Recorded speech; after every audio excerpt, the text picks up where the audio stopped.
Here are some travel tips for the newest update on finding lost luggage.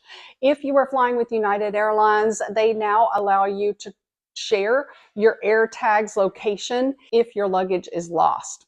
Here is when your luggage could get lost. And when it usually gets lost is around Christmas time when there are so many people traveling and there are coats in the overhead bins. There are massive amounts of luggage in the overhead bins. And last minute, the flight attendant or the gate agent says to you, "I'm sorry, there's no more room for your carry-on luggage. We're going to have to check it for free last minute." This is what it looks like when you buy it. They have like keychains like this that you would put them in. There's an Amazon thing that you can buy for a child's bracelet that tracks them in an amusement park.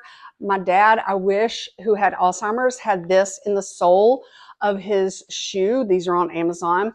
There are 3 travel tips of where you can pack your AirTag. If you have the iPhone, AirTag is what you're going to use.